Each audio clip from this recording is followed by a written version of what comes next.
Olá pessoal, hoje nós vamos falar sobre diversidade genética e as análises vão se fundamentar em informações baseadas em marcadores moleculares, por isso que nós chamamos de informação genotípica, onde eu vou ter uma série de indivíduos e informações sobre marcas moleculares.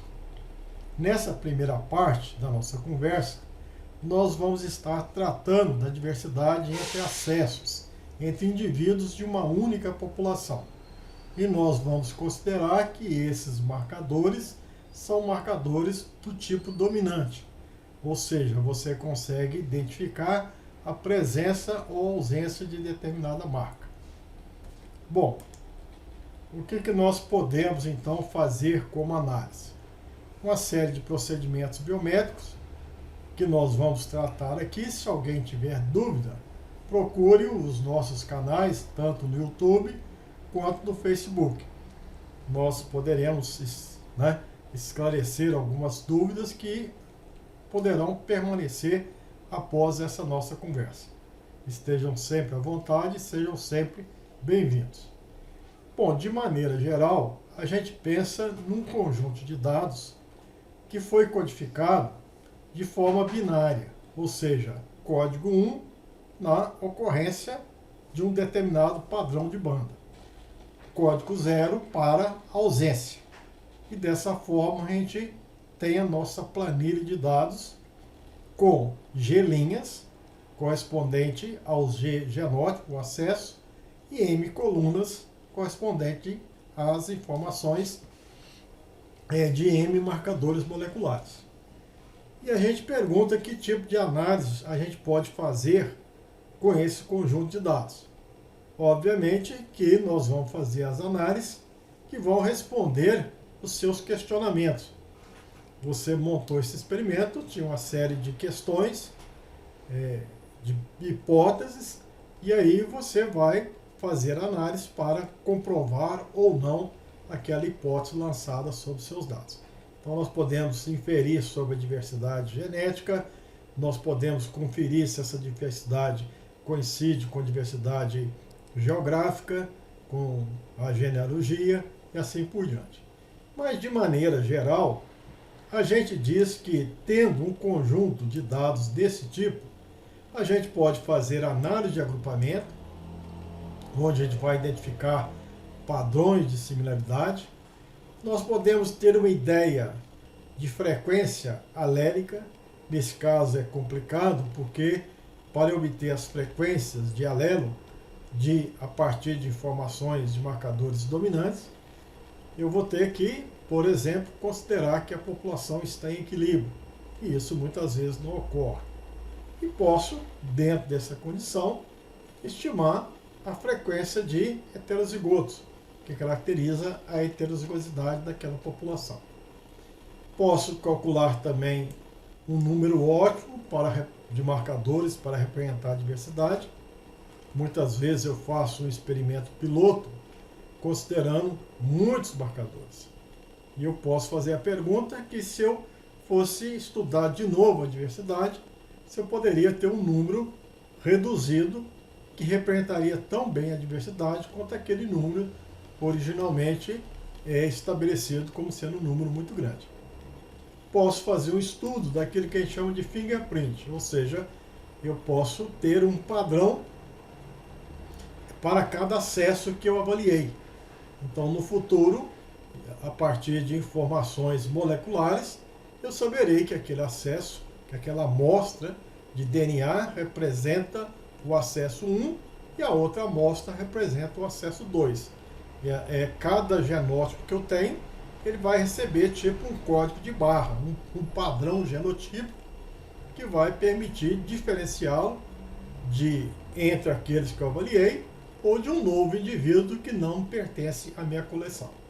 Então, basicamente, serão essas as análises que a gente pretende discutir e a gente está pensando aqui, então, em marcador molecular. Vou fazer um parênteses aqui dizendo que não necessariamente precisa ser marcadores moleculares. Pode ser também informação fenotípica. Algumas vezes nós encontramos em análise fenotípica o padrão binário. Por exemplo, características tais como presença de pelo, ausência de pelo, planta alta, planta baixa, certo? Sensível, tolerante. Então, algumas vezes a gente tem um conjunto de informações fenotípicas de padrão binário. Então, muito daquilo que será dito aqui para a parte molecular se aplica também para a parte fenotípica. Então, vamos considerar inicialmente a análise de agrupamento. Nós vamos comentar sobre o uso de técnica de agrupamento, não vamos detalhar essas técnicas, porque em conversa anterior, na parte fenotípica, nós já apresentamos uma série de métodos e as suas particularidades. Então, na nossa conversa de agora, nós vamos apresentar o uso e destacar aquilo que é específico para os dados binários. Então, quando nós pretendemos fazer uma análise de agrupamento, a primeira preocupação é estabelecer um coeficiente de similaridade ou de dissimilaridade. É estabelecer uma distância entre os pares de acessos que eu estou estudando. Nós já vimos na parte fenotípica que existem várias medidas de distância. Distância euclidiana, distância de Mahalanobis, distância de Gower e assim por diante. Existe uma infinidade de opções para o pesquisador. No caso de um conjunto de dados com padrão binário, como esse, nós temos aqui os vários indivíduos e essas colunas representativas das informações dos vários marcadores, nós vamos poder escolher uma medida de similaridade. Mas essas medidas, que também serão várias, vão depender basicamente de 4 informações. A informação que a gente chama de A de B, a C e a D. A e D são coincidências. Então, quando você considera 2 indivíduos e eles têm a presença de determinada marca, os dois têm a presença, nós chamamos que existe ali uma coincidência. Acrescentamos um valor nesse parâmetro A. Se eles forem coincidentes em relação à ausência, nós acrescentamos informação ao parâmetro D. Se eles forem discordantes, tá certo? Então nós podemos acrescentar em B ou C, que representa a discordância. Se for do padrão 1, 0, nós vamos dizer que vai aumentar o padrão B, o parâmetro B. Se for 0, 1, nós vamos aumentar o parâmetro C. Vamos ilustrar aqui. Aqui nós temos 2 indivíduos. A primeira linha, o primeiro indivíduo, a segunda linha, o segundo indivíduo. E nós vamos, então, fazer as comparações das semelhanças e da discordância que esse indivíduo 1 e esse 2 têm. Nós marcamos em vermelho a quantidade de coincidência, do tipo 1, 1. Então, nós temos 1, 2, 3, 4, 5, 6, e nós vamos computar quantas concordâncias do tipo 1, 1, definido pelo parâmetro A, esses 2 indivíduos têm. Então, eu vou contar lá 13. Nós podemos ter também concordância do tipo 0, 0. Então, esse caso aqui é concordância do tipo 0, 0. Tá certo? Então, existem outros casos aqui que seriam as concordâncias. Aqui está, na verdade, é o verde, a concordância 0, 0. Então, nós vamos, quantificar essas concordâncias e vamos colocar aqui como sendo a informação em D. Posteriormente, nós vamos avaliar as discordâncias. Pode ser discordância 1, 0, como está marcado em azul, ou 0 e 1, como está marcado em preto. Então, veja, para 1 e 2, eu tenho 13 concordâncias do tipo 1, 1, 12 concordâncias do tipo 0, 0. 15 discordâncias do tipo 1, 0, 19 discordâncias do tipo 0, 1. Se eu somar todas essas informações, eu vou ter a quantidade de colunas do meu arquivo que está sendo usada para fins de comparação. Bom, uma vez que eu tenho essas informações, eu vou escolher um determinado índice de similaridade. Existem várias possibilidades. Um índice, que a gente chama de coincidência simples, que guarda analogia à distância, a raiz quadrada da distância euclidiana. Nada mais é do que a quantidade de concordância sobre o número total de comparação. Então, a concordância do tipo 1 e a concordância do tipo 00. Então, isso me dá a coincidência simples. Muitas vezes, em análise molecular principalmente, a ausência de um padrão de banda não significa que eles sejam, dois indivíduos sejam similares. E nesse caso, recomenda-se calcular a similaridade apenas na concordância, que a gente chama positiva, a concordância do tipo 1. Então, o índice de similaridade ele é calculado como sendo A sobre A mais B mais C. Né? Então, é um caso em que você imagina que 0 e 0 não garante similaridade. Né? Muitas vezes, em marcas moleculares, a presença significa a ocorrência de determinado alelo, por exemplo, ou da denominação de alelo. A ausência, se dois indivíduos não têm determinado alelo, não significa que sejam similares. Um pode ter o alelo A2, o outro pode ter alelo A3. Então, a mesma coisa que você pensasse na parte fenotípica. Você está codificando cor do fruto.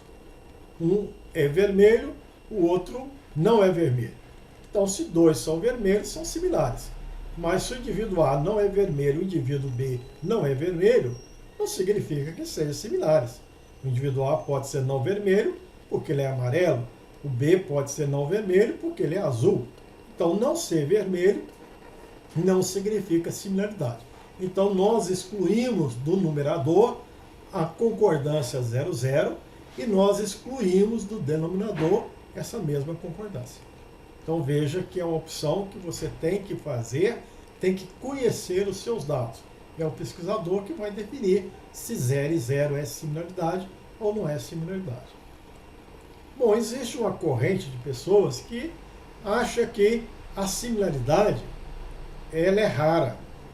Isso acontece muitas vezes quando está trabalhando com banco de germoplasma, onde a gente inclui materiais nativos, materiais exóticos.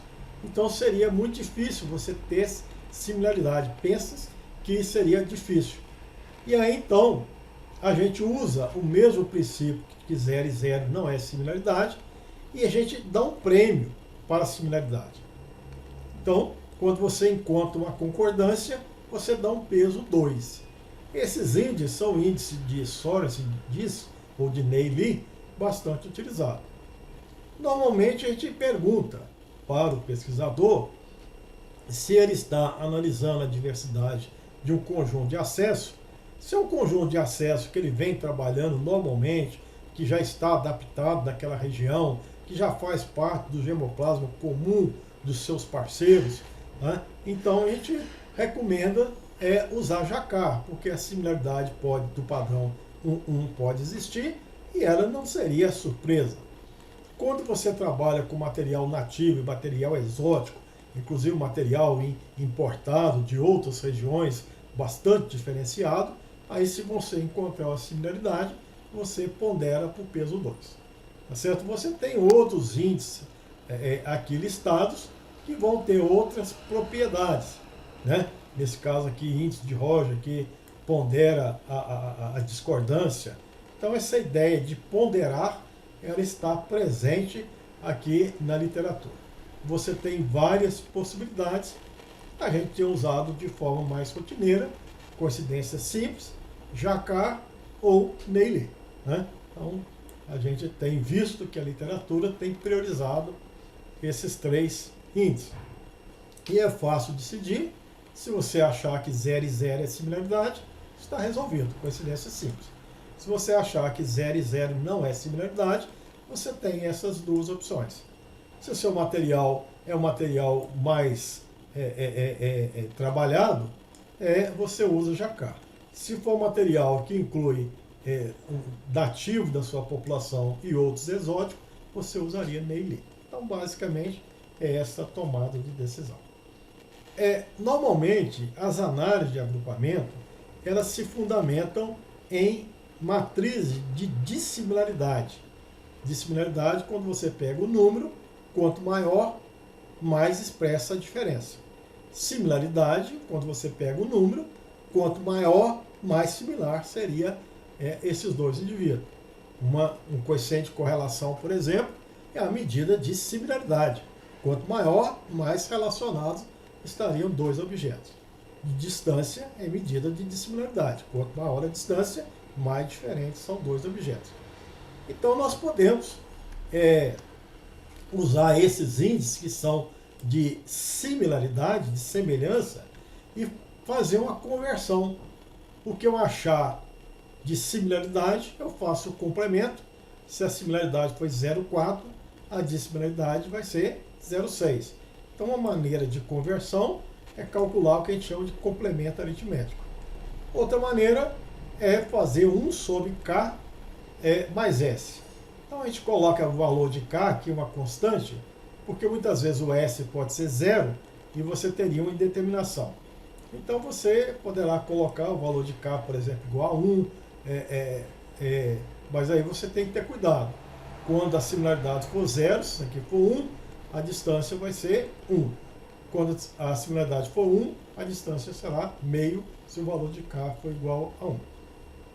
Outras formas é raiz quadrada de 1 menos S ou raiz quadrada de 2 menos S, se assim você desejar.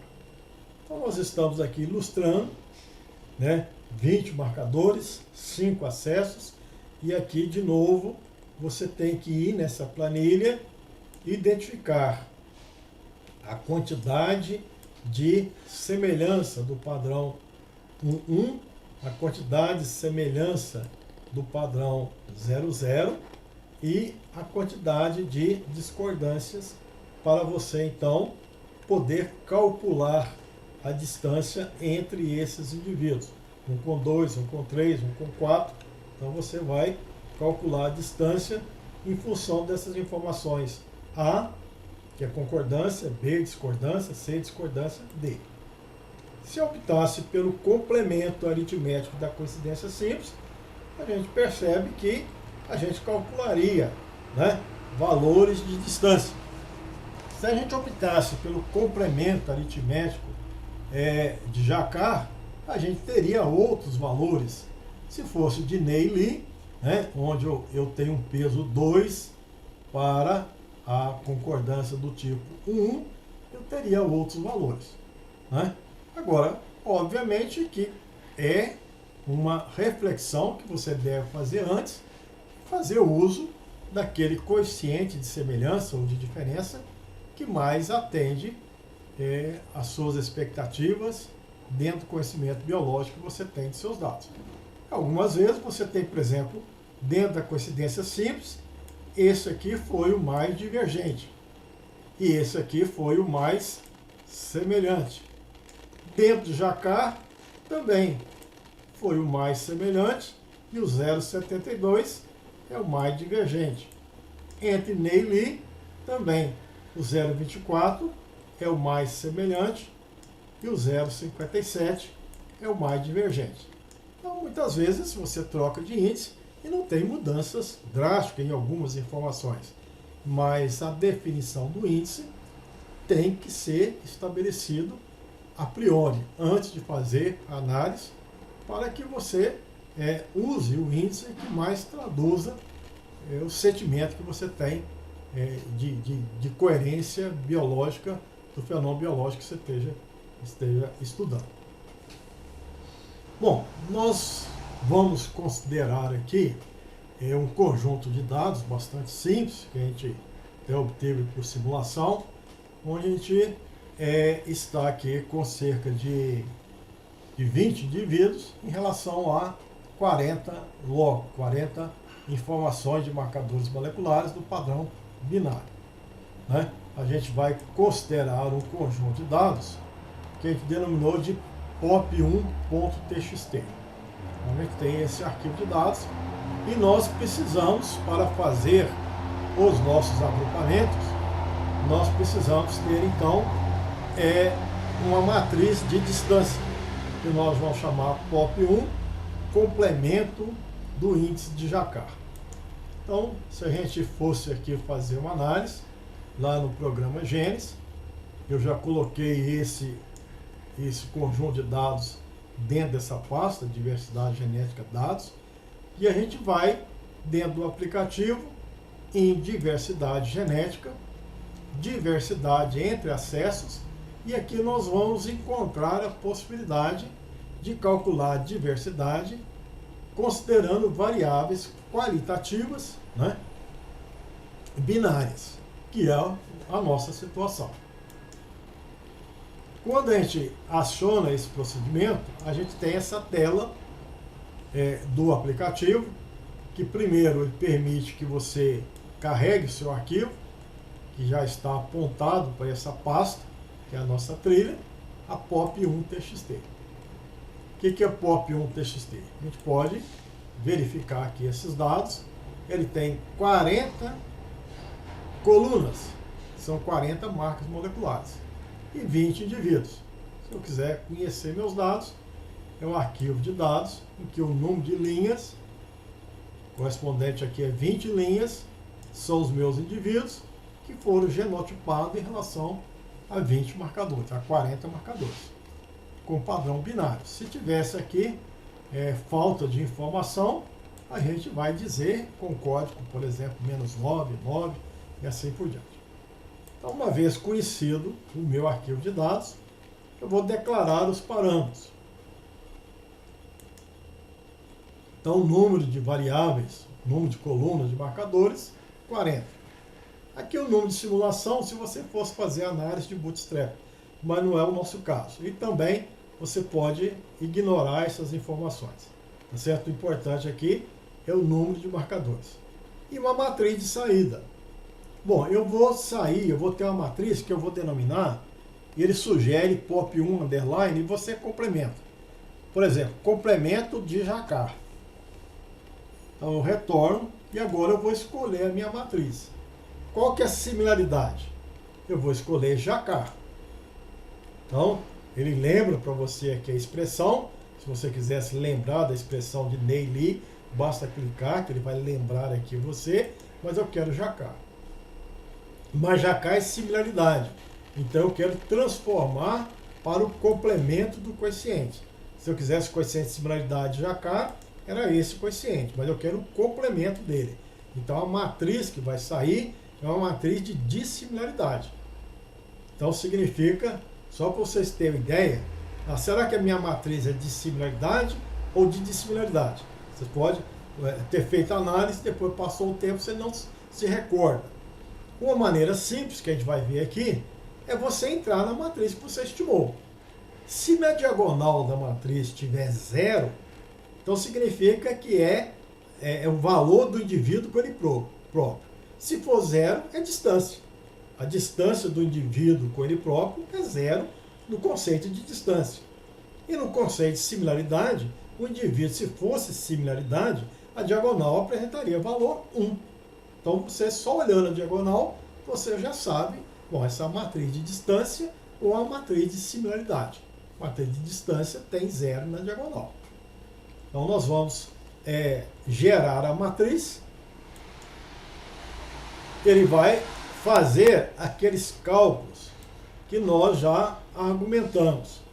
Veja, ele vai para cada par de indivíduo quantificar as concordâncias 1 e 0 e 0 e as discordâncias.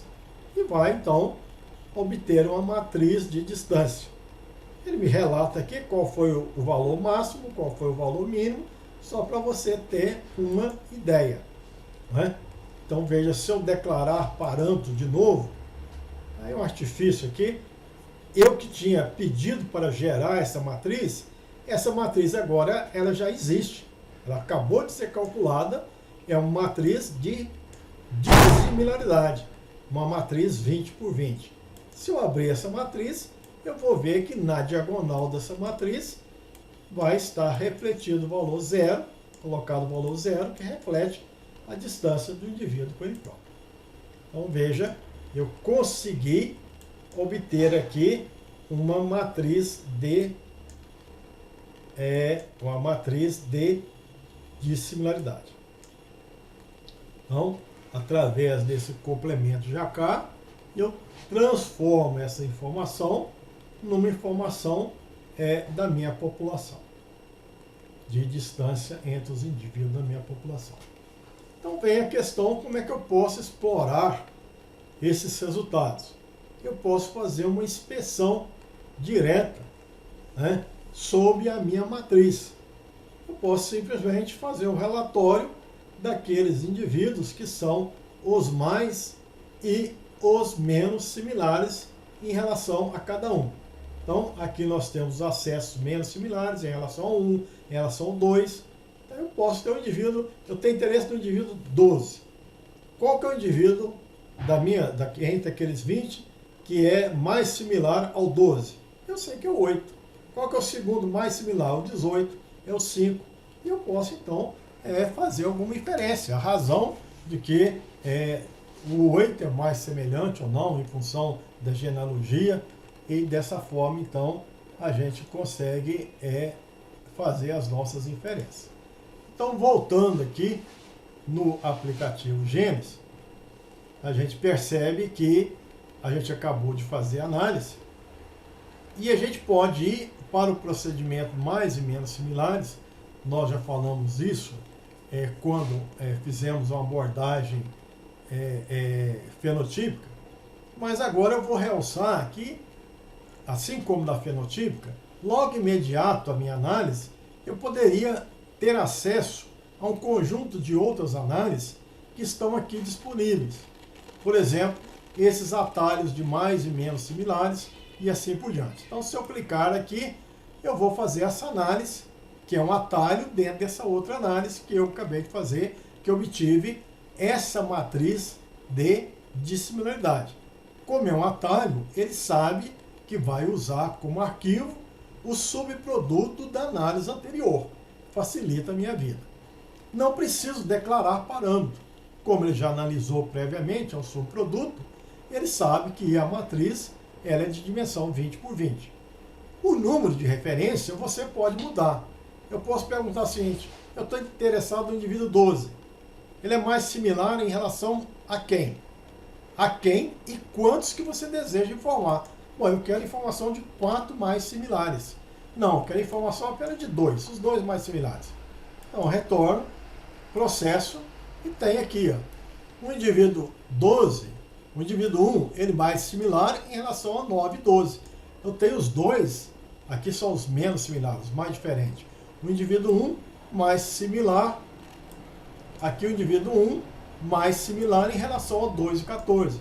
Aqui o indivíduo 1 mais similar em relação a 9 e 12. Então, isso aqui é bastante útil. Temos aqui um relatório, né? Até sob forma de intervalo, e eu posso então fazer as minhas inferências em função de outras informações que possam existir.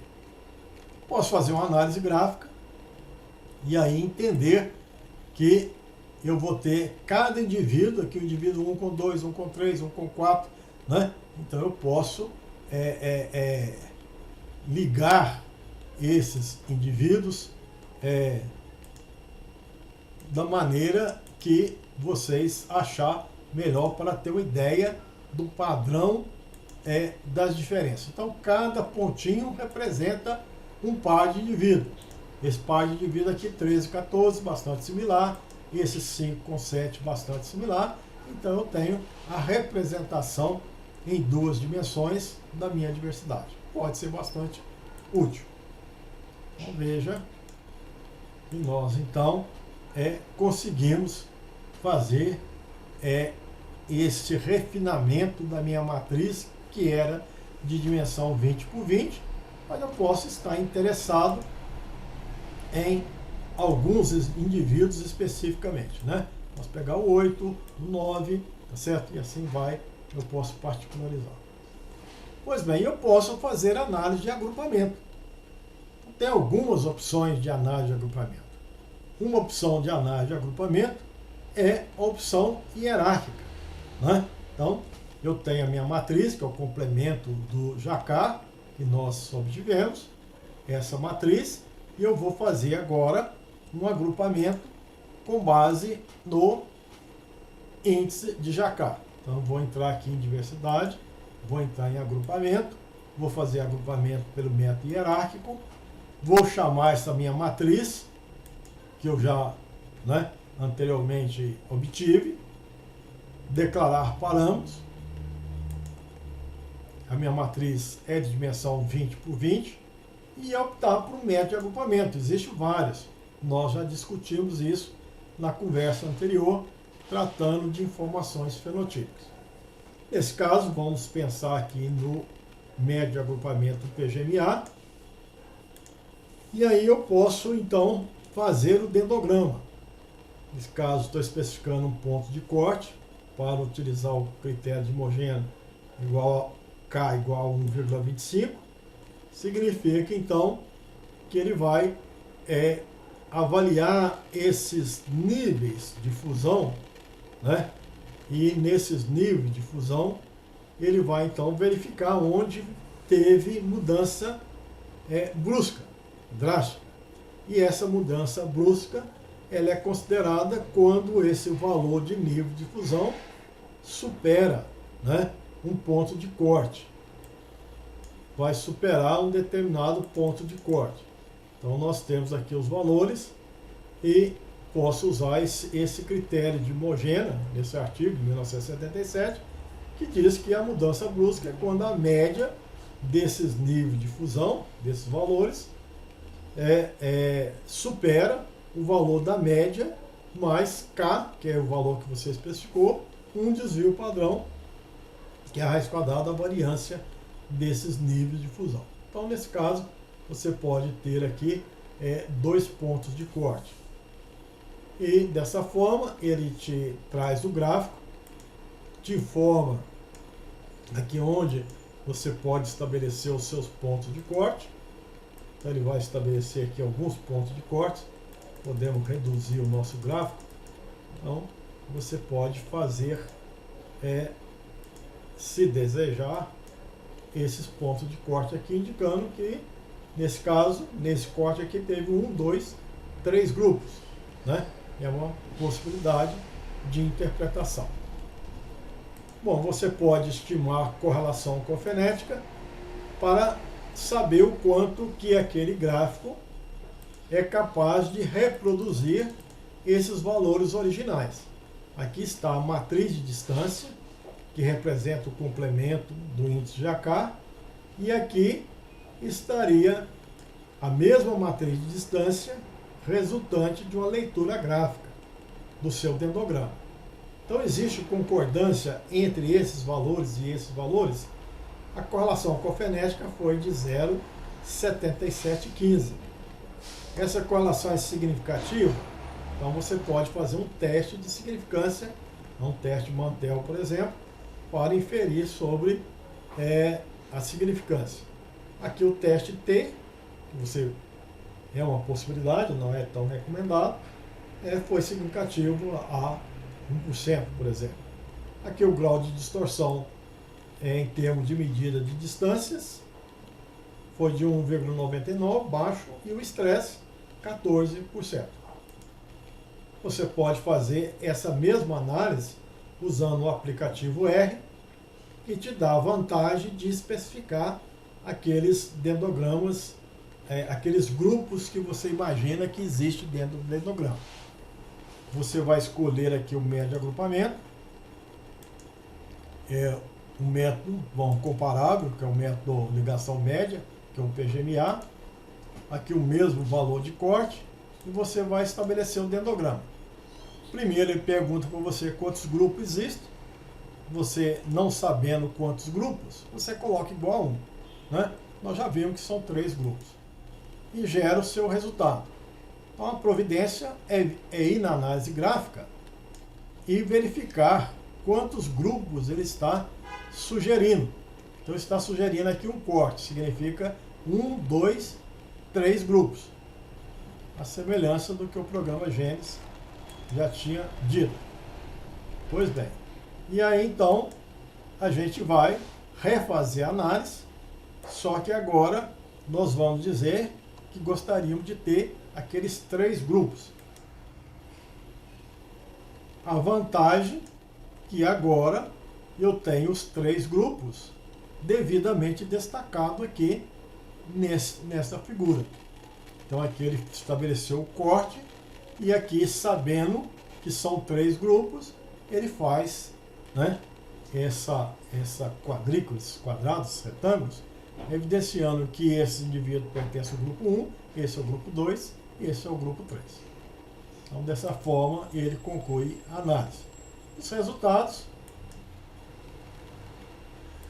apresentam da mesma forma aqui o nível de fusão, apresenta o valor da correlação oncofonética, que é igual a 0,77, que é o valor da correlação entre as distâncias originais e a distância gráfica. Pois bem, então, veja que em termos de método hierárquico, você tem que obter o dendrograma, você pode estabelecer cortes, o próprio aplicativo te dá a possibilidade de você estabelecer o corte a partir desse critério de Mogena, de 1977. Você pode, inclusive, gerar essas figuras, mostrando aí os grupos, e verificar o quanto que você teve de perda de passar da distância original, que é o complemento de AK, para essa distância gráfica, por meio do coeficiente de correlação oncofonética. Nós podemos fazer um agrupamento pelo método Touchet. Nós já falamos aqui que é uma opção que o pesquisador tem de fazer um agrupamento com base em um critério de otimização. Não é estatística, mas é um critério. O critério de que a distância dentro deve ser menor do que qualquer distância entre os grupos. Então, o método Touchet já foi explicado as particularidades. Primeiro, ele estabelece aqui um nível crítico, que é o maior dos elementos das menores distâncias, e garante que o indivíduo entre no grupo se a distância média não superar esse ponto de corte. Então, você vai calculando distâncias médias, porque toda vez que você inclui um indivíduo no grupo, o acréscimo médio, ele tem um determinado valor. Se esse acréscimo superar esse θ, que nós chamamos de valor referencial, você não permite a inclusão do indivíduo. Se não superar, você vai permitindo a inclusão. Bom, nós podemos fazer essas análises de Touchet, porque nós temos a matriz de distância. Então, nós vamos em diversidade, em agrupamento, média de otimização, e vou escolher aqui o método Touchet. Então, ele é diferente do método hierárquico. Agora eu vou formar grupos mutuamente exclusivos. Vou escolher não o meu conjunto de dados originais. Eu vou escolher a minha matriz de distância, que é POP1, complemento aritmético de Jacquard. Vou declarar os parâmetros. Ele sabe que existe 20 genótipos, 20 acessos, e vai me salvar uma informação aqui importante. Esse arquivo de saída vai ser exatamente os indivíduos e a qual grupo pertence. Então vamos fazer aqui a análise. Posso dar nome a esses indivíduos da maneira que eu desejar. Vai se chamar X1, X20. Vou prosseguir. Para não confundir, eu vou dar nome para esses tratamentos de genótipo. Por exemplo, genótipo 1 até genótipo 20, para não confundir com variáveis. Então, eu quero fazer análise com todos os genótipos, vou prosseguir e tenho aqui o meu resultado. Então, ele tem os limites da distância intergrupo. Esse aqui é o valor referencial, 0,3056, que é o que eu comparo com o acréscimo médio quando eu estou fazendo grupo. Então, eu começo com esses dois indivíduos. Depois eu acrescento. O acréscimo da distância média do G13 superou 0,3056? Não. Então ele pode incluir no grupo.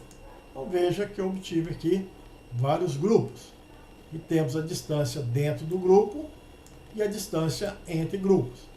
a gente percebe que a distância dentro do grupo é menor, sempre menor, do que qualquer distância que seja entre dois grupos quaisquer. Quando o número de grupo é menor, fica mais fácil, mas eu posso fazer aqui um diagrama para exatamente mostrar essas distâncias intra e intergrupo. Nesse caso aqui, a gente tem muitos grupos, fica difícil. E eu tenho que organizar de forma a refletir a distância. A distância entre esses dois grupos é 0,34, 0,38, mas eu posso estar aqui alterando o posicionamento dos grupos para que eu tenha uma ideia melhor da organização, né? Mas essas distâncias intergrupo, elas são maiores do que a distância dentro do grupo. Então veja que eu consigo então fazer um método de agrupamento, que é o método do agrupamento Toshé, né? Então vou aqui perceber que, ao contrário do método hierárquico, eu consegui realçar mais grupos. Algumas vezes, um grupo, na verdade, é a decomposição de outros grupos de outro método. Eu representei aqui a distância intragrupo, e a distância intergrupo está representada aqui graficamente, os grupos mais próximos e os grupos mais distantes. Apesar de que aqui são muitos grupos e as distâncias intergrupo mais ou menos em torno de 0,38, 35. Posso fazer análise de dispersão gráfica. Bom, aqui nós temos várias opções. A opção de coordenadas principais e a opção de projeção 2D ou projeção 3D. Né? Então, nós vamos pegar aquela matriz de distância e nós vamos projetá-la no eixo XY, dá um gráfico 2D, ou no eixo XYZ, que daria um gráfico 3D. Então, posso fazer a opção e aí, então, inferir sobre a semelhança e diferença. Nós já verificamos pelos outros métodos, método hierárquico, por exemplo, me sugeriu 3 grupos. Método de otimização do Toshé me sugeriu 6 grupos. Eu gostaria de visualizar de uma forma diferente. Bom, para eu passar uma matriz de distância, que era 20 por 20, gerada a partir de 40 marcadores moleculares, agora ver essas mesmas distâncias em apenas 3 eixos, fazer a simplificação estrutural de 40 marcas em 3 eixos, eu tenho então o que eles chamam de distorção. Se eu fizer um gráfico 2D, a distorção vai ser de 51%, muito alto. A correlação da distância original com essa distância gráfica é apenas 0,52. Mas se eu fizer um gráfico 3D, essa correlação passa para 0,63. Então veja que eu posso ter um resultado desse tipo. Mas fazer simplificação estrutural nem sempre é possível. A simplificação estrutural ela é possível quando existir redundância. Então eu tinha 3 variáveis, mas elas são redundantes. É como se ela representasse um eixo apenas. Então, ao invés de ver 3 elementos, eu posso ver apenas um. É possível. Mas se essas 3 variáveis fossem independentes, eu não poderia fazer a simplificação para um eixo. Se aqueles 40 marcadores moleculares fossem independentes, certo? Até biologicamente, se fosse, por exemplo, 40 marcadores, eu tivesse o número básico de cromossomo igual a 40, um representante de cada cromossomo, eu não conseguiria fazer a projeção. Não há como, não há redundância. Cada marcador representa um eixo, representa um cromossomo. E eu não posso excluir. Né? Então veja que essa análise gráfica ela pode ser desejo do pesquisador, mas o conjunto de dados não permitir. A gente permite quando a gente diz que essa distorção não foi tão grande. Então veja que a partir desse conjunto de dados, que eu gerei a matriz de distância, eu posso então partir para o método de agrupamento baseado em projeção. Então nós vamos em diversidade, agrupamento, e podemos ir em projeção 2D e 3D. Nesse caso, a gente chama a matriz de distância, que é a matriz de complemento Jacquard, declara os parâmetros, a matriz é 20 por 20, não pretendo fazer nenhuma transformação, tem possibilidade de fazer transformações, e vou fazer a projeção 2D. Então, vou lá e vejo a eficiência. A correlação foi de 0,52. Correlação entre a distância original, que reflete o meu espaço de 20 marcadores, e agora uma distância gráfica que eu fiz a simplificação estrutural, passei para 2 eixos apenas. Essa manobra tem uma eficiência de 0,52. Posso achar que é insuficiente. Então eu posso pedir o gráfico 3D. E aí então eu vou me certificar que aumentando o eixo, essa correlação ela aumenta um pouco. Ela passa para 0,63. Então, nesse caso, eu vou fazer a projeção daqueles indivíduos. Tenho 20 indivíduos, cuja diferença estava realçada em relação a 40 marcadores. Agora eu tenho esse gráfico de dispersão. Como ele embolou todo mundo, eu posso dar um zoom, aumentar isso aqui para 5.000. Só vai aumentar as escalas, né? E eu vou então executar e refazer a análise, apenas evidenciando esses pontos. Posso identificar ou não. Então, está aqui representada a minha diversidade. Ela representa a mesma diversidade que existe na minha matriz de disponibilidade, cuja correlação eu perdi, eu tive distorção, e a correlação dessas distâncias gráficas que eu vejo com relação à matriz de distância é 0,63. Então nós temos aqui os vários indivíduos. Cada pontinho representa os meus indivíduos, né? Bom, será que reflete um outro agrupamento que eu fiz lá de Toché? O Toché me diz que eu tenho 6 grupos.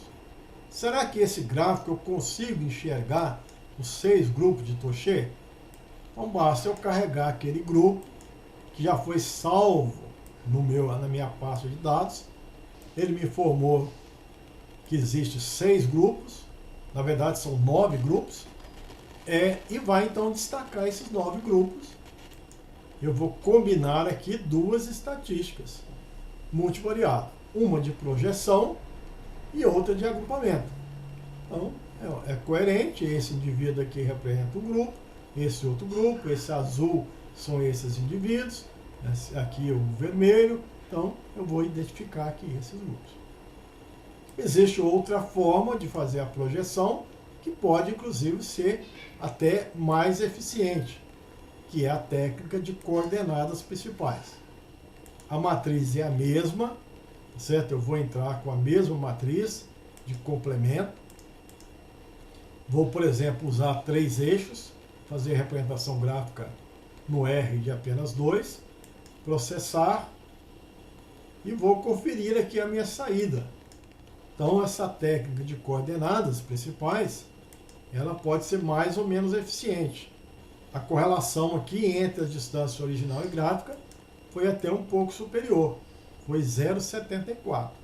Então, veja que eu posso agora ver o gráfico produzido pelo R, né, que seria esse gráfico, ou fazer gráficos no próprio Gênesis. Ele salva os scores e novamente eu faço análise gráfica. Aqui faço ampliação. Então esses scores são scores agora gerados pela técnica de coordenadas principais. O outro gráfico era scores proporcionado pela técnica de projeção 2D, 3D. Tem esse gráfico, posso também carregar grupos da técnica que eu já fiz anteriormente, que era de Toché, leio o arquivo, retorno e temos aqui o resultado de duas análises. Posso tirar essa. Então tem um resultado obtido pela coordenada principal e tem aqui o resultado obtido pela técnica de Touchet, evidenciando aqui os 9 grupos. Então vou fazer a minha discussão diante desses resultados. Então veja que é possível fazer análise de agrupamento desse nosso conjunto de dados por meio de técnicas hierárquicas, por meio de técnicas de otimização e por meio de técnica de dispersão gráfica. Tudo isso vai contribuir para que você faça uma interpretação adequada de seu conjunto de dados. Existe uma discussão que eu achei apropriado fazer aqui a reflexão, é que muitas vezes o pesquisador faz um estudo da diversidade desses mesmos 20 acessos com base em informações moleculares e com base em informações fenotípicas. E muitas vezes ele gostaria de ver a correlação. Será que a diversidade molecular ela está sendo traduzida da mesma forma que aquela diversidade que eu calculei quando eu me informei sobre altura, floração, acabamento? Existe concordância? E a gente gostaria de fazer a reflexão de não ter expectativa dessa correlação ser alta ou ser baixa. Primeiro, o conjunto de marcadores moleculares pode ser muito maior do que de fato eu tenho ali nas minhas características. Pode ter muitas marcas que não estão relacionadas com minhas características fenotípicas. Então não há concordância porque você está avaliando com 1000 marcas e essas 1000 marcas, apenas 30, 40 está envolvido com as características fenotípicas que você também estudou em diversidade. Então existe o erro do excesso. Existe o erro da falta. Então você analisou um conjunto de características, mas você está na parte molecular com apenas 40 marcadores moleculares. 40 marcadores moleculares não são os 40 genes que controlam todas as características fenotípicas que você estudou. Altura, floração, acabamento. Então pode ser que não tenha correlação pela falta. Então tanto o excesso quanto a falta enfraquece essa correlação. E pode ser, e aí eu gostaria de realçar esse aspecto, que você tem exatamente os genes controlador da característica. Então você tinha um conjunto de características e exatamente todos os genes que controlam. E aí a correlação vai ser alta e baixa. Aí você pode, não, pode ser baixa, porque a parte fenotípica ela está impactada pelo efeito ambiental. Então o ambiente também contribui por alterar essa correlação. Mas ainda continuo provocando uma reflexão que pode ser que você tenha os mesmos genes e pode ser que o efeito ambiental seja zero. Zero. Então você tem a parte molecular e a parte fenotípica. O fenótipo é igual, não tem efeito ambiental, só ação genotípica mesmo. E a correlação vai ser alta ou vai ser baixa? Mesmo assim pode não existir correlação. Então isso que a gente convida para você imaginar que, digamos que você tenha 4 linhagens. A linhagem é A grande, B grande, B grande, A grande, B pequeno, B pequeno, A pequeno, pequeno, B grande, B grande, A pequeno, B pequeno, B pequeno. Se você for genotipar, a forma A grande e A pequeno, você vai codificar como 1 e 0. B grande, B pequeno, 1 e 0 também. Então veja, se você for calcular a distância, esses indivíduos aqui, em relação a esse, pela coincidência simples, ou qualquer que seja, K, ele tem a mesma diferença, tem diferença no loco 1, tem diferença no loco 2. Esses dois indivíduos também têm a mesma diferença. Se essa diferença for D, essa diferença aqui será D, se a análise fosse molecular. Então o cálculo da distância seria, isso aqui for 0,8, isso aqui vai ser 0,8. Né? E assim vai. Agora, fenotipicamente, vamos pensar que seja característica, cor da flor, resistência, presença de pelo, hábito de crescimento. Se essa característica fosse controlada por esses mesmos 2 genes, não são genes diferentes, e você fosse calcular a diversidade, você tem que imaginar que a expressão fenotípica depende de outras coisas que não é codificação de 1 em 1, 1 e 0.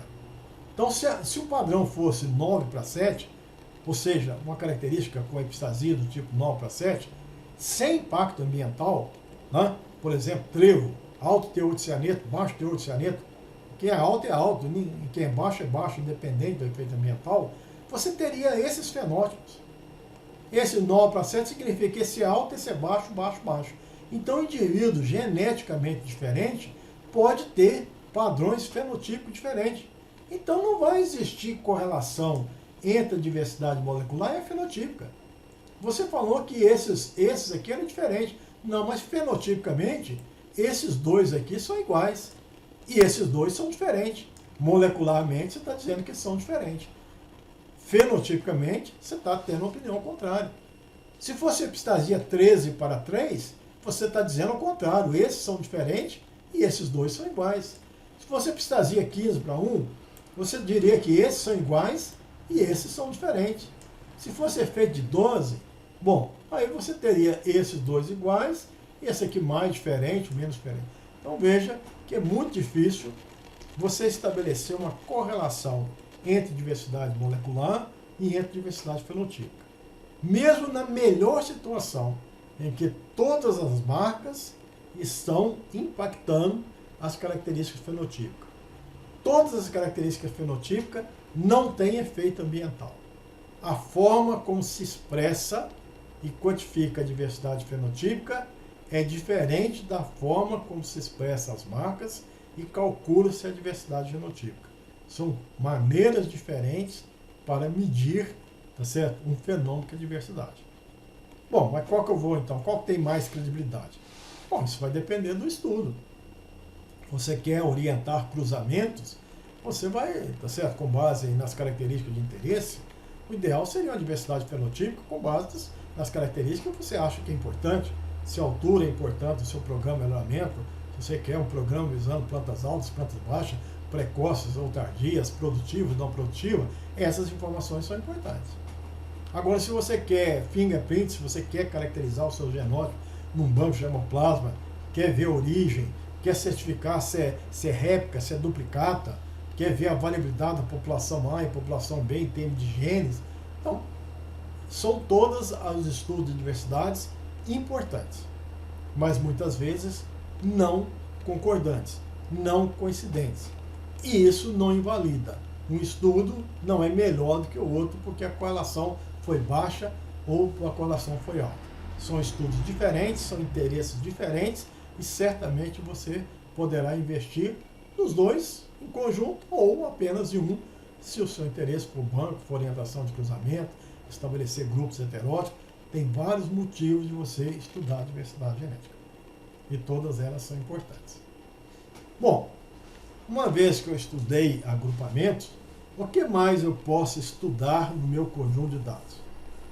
Eu posso até calcular frequências alélicas e posso calcular o grau de heterozigosidade. No caso de marcador dominante, isso é complicado, porque eu não tenho todas as formas. Para eu calcular a frequência do alelo grande, por exemplo, quando eu tenho 2 alelos, a gente sabe que é dado por D mais metade H. A frequência do alelo pequeno é R mais metade H para uma população qualquer. Como eu tenho marcador dominante, eu não tenho DHR. Eu só tenho a forma A traço e a forma pequena. Então D e H estão confundidos. A princípio, eu não poderia calcular as frequências do alelo grande e do alelo pequeno. Mas posso, se imaginar que a minha população está em equilíbrio.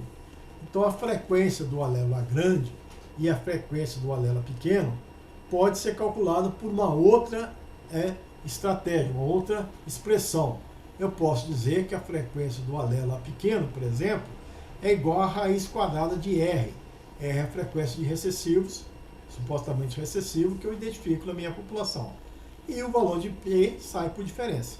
Então eu tenho apenas essas informações e consigo então calcular o valor de P e Q. Então se eu imaginar que isso aqui está em equilíbrio, esse valor de 42 sobre 50 reflete o valor de R.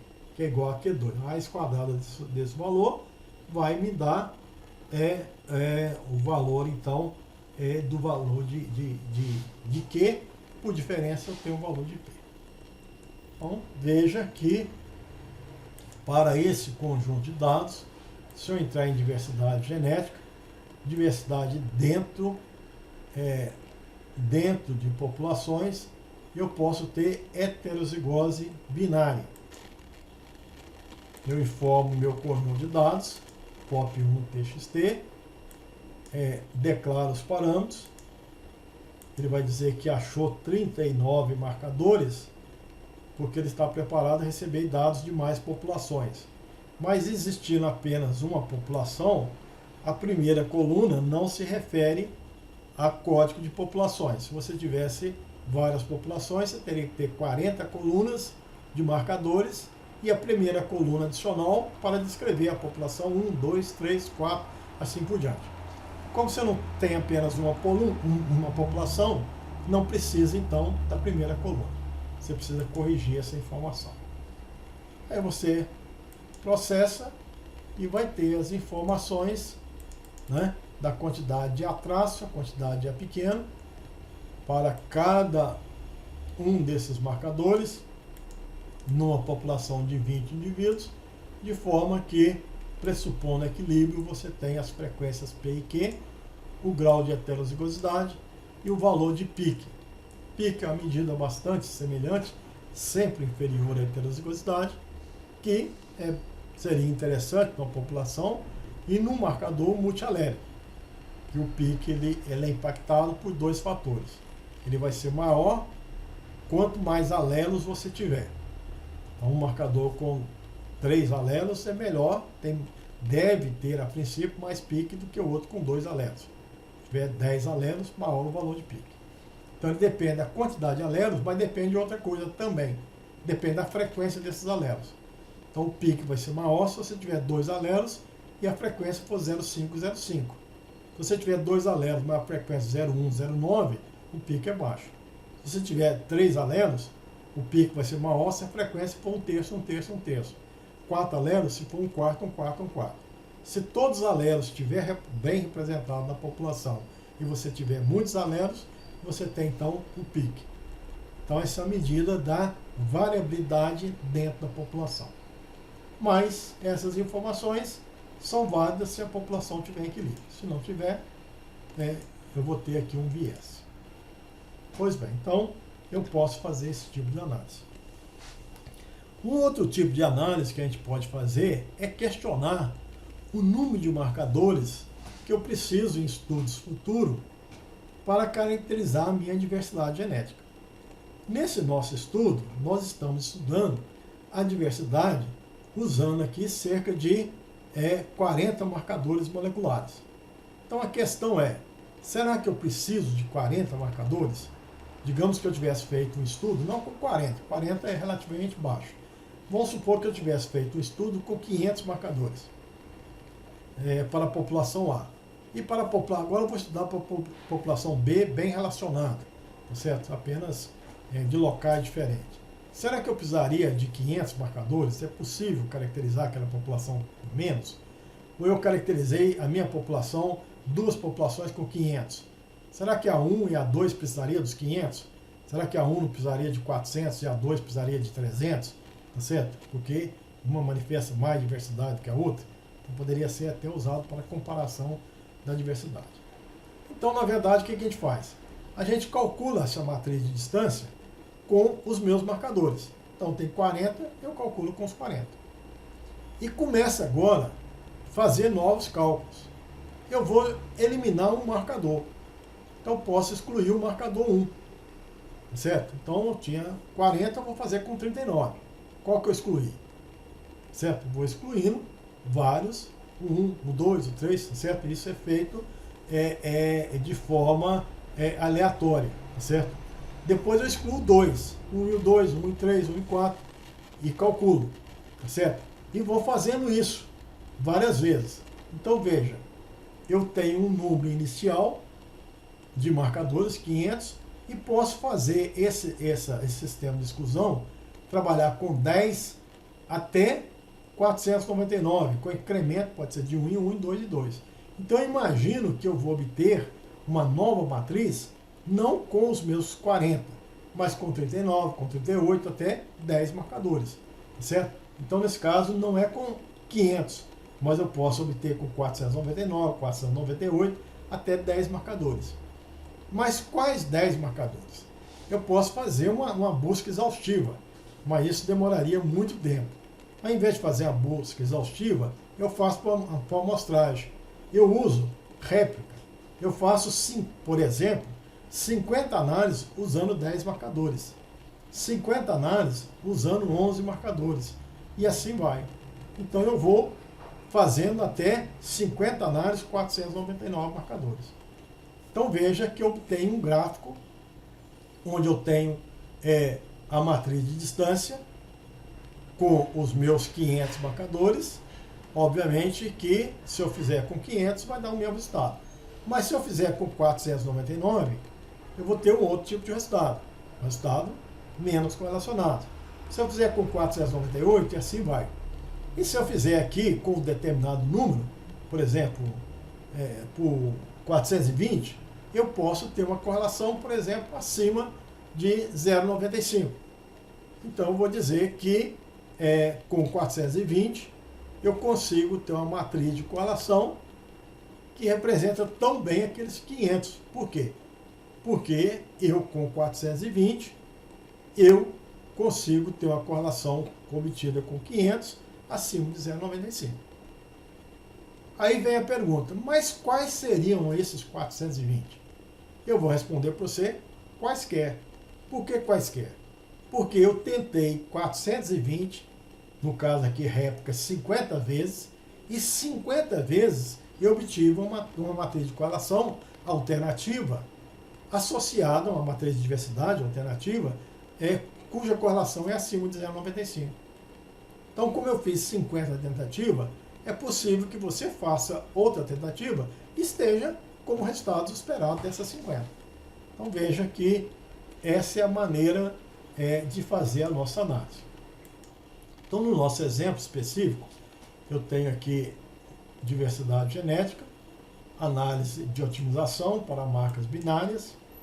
Aqui nós vamos entrar com a minha matriz, meus dados originais, que é a POP1TXT, e aqui esse arquivo aqui não está adequado, eu precisaria transpor, porque esse arquivo aqui, o número de linhas corresponde ao número de indivíduos, e ele quer o contrário, ele quer que o número de linhas seja de marcadores. Então aqui o nosso estudo eu teria apenas 20 marcas e 40 indivíduos. E eu vou então fazer aqui a possibilidade de representar essa diversidade, agora de 40 indivíduos, por 20 marcas. Mas eu posso pensar de partir, será que é possível simplificar por 4? Ou por 5, ou por 6? Será que 4 marcas representam tão bem as 20 marcas? Será que 5 marcas representam tão bem? Então vai andar de 1 em 1. E aí eu vou usar aqui o índice de AK, o complemento de AK, e começo a fazer a simulação. Temos aqui os nossos resultados. E eu faço análise gráfica.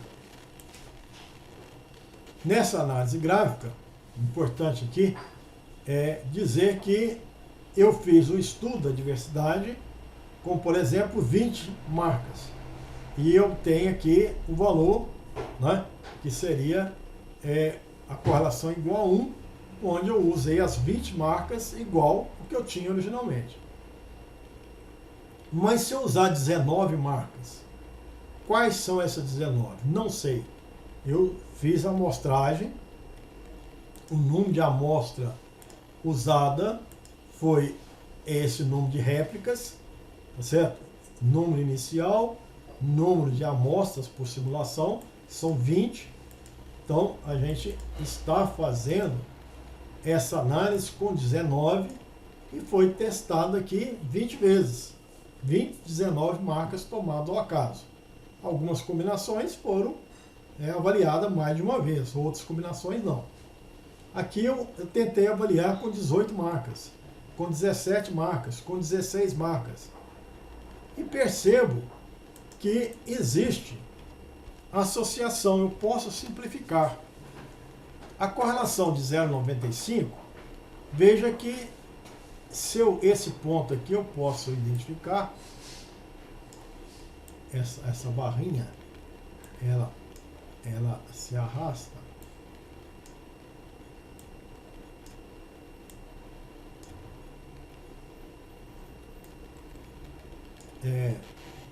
Se eu colocar aqui 0,95, então esse valor aqui, de 15 marcas, me dá uma correlação acima de 0,95. Então, quais são as 15 marcas?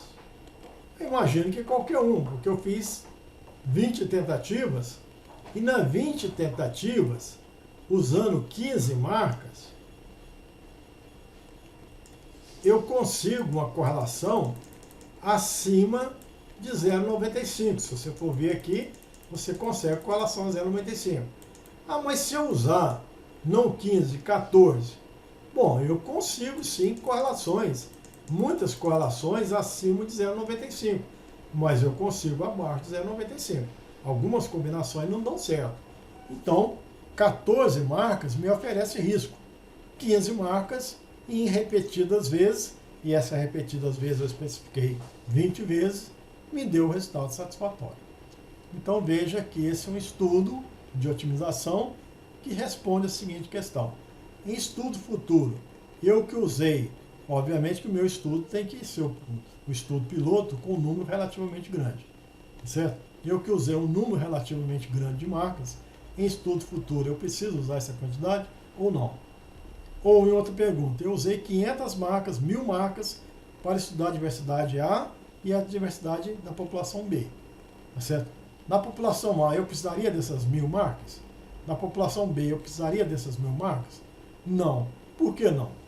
Eu gasto mais marcas para evidenciar a diversidade daquelas populações mais homogêneas.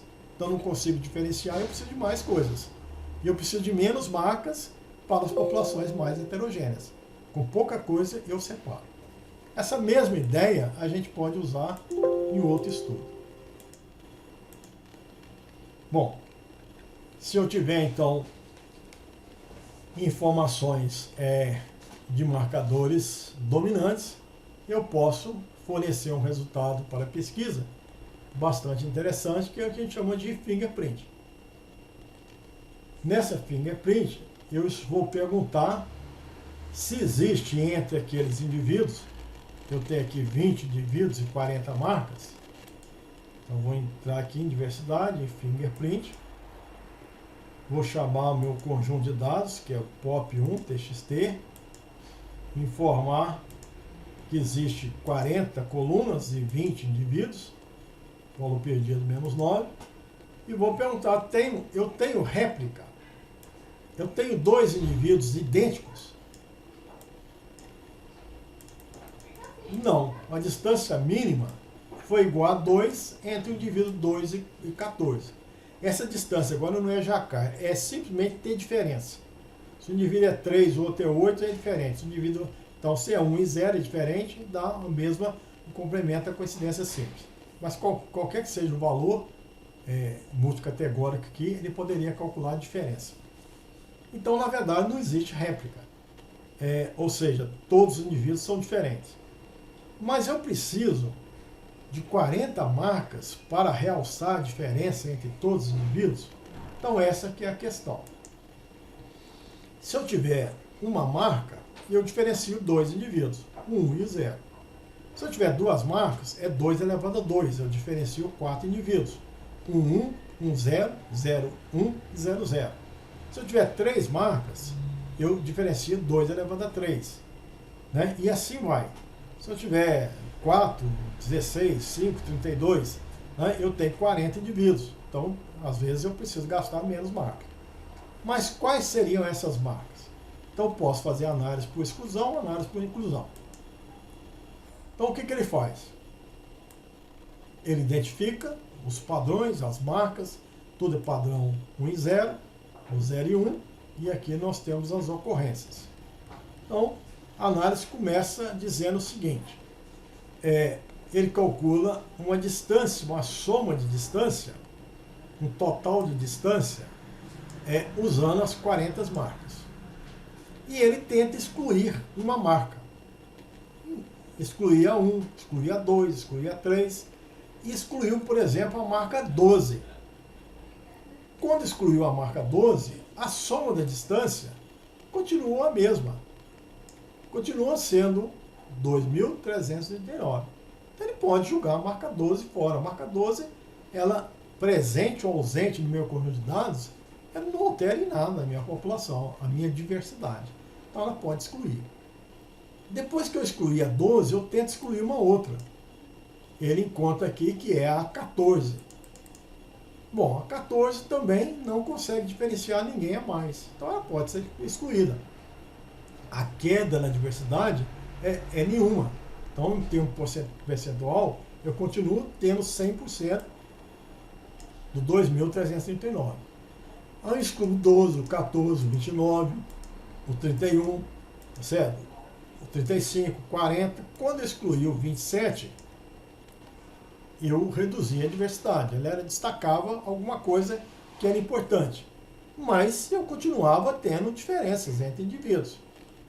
Eu vou excluir, até chegar a certo ponto que eu possa excluir todo mundo, mas na hora que eu excluir a marca 26, depois de ter excluído todas essas, se eu excluir elas, eu provoco uma queda na diversidade e eu passo a ter réplica. Eu passo a ter dois indivíduos que eu não consigo mais ter diferença. Então eu não posso excluir porque eu quero genotipar todo mundo. Eu quero um código de barra para cada um dos meus 20 indivíduos. Então, a partir do 26, a exclusão não é mais possível. Então eu recomendo ficar com 26, com 34, que não pode ser mais excluído, 7, eu devo ficar com esses indivíduos. Ou seja, com 10 de 40 marcas. Se eu quiser ter um código de barra de cada um dos meus 40, dos meus 20 indivíduos, basta eu utilizar 10 marcas. Qualquer que seja, com essas 10 marcas eu identifico todo mundo.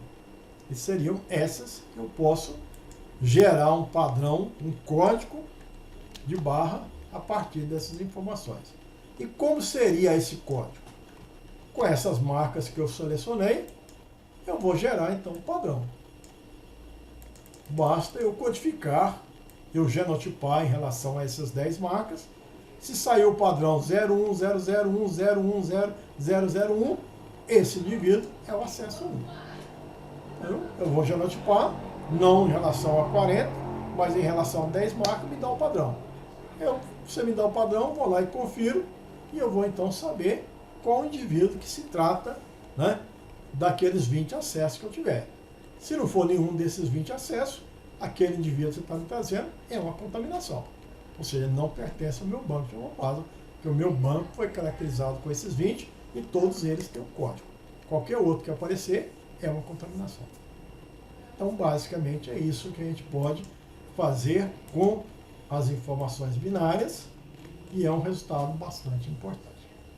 Então, a gente vai identificar o número e reconhecer o padrão. O que a gente gostaria de apresentar para vocês é isso.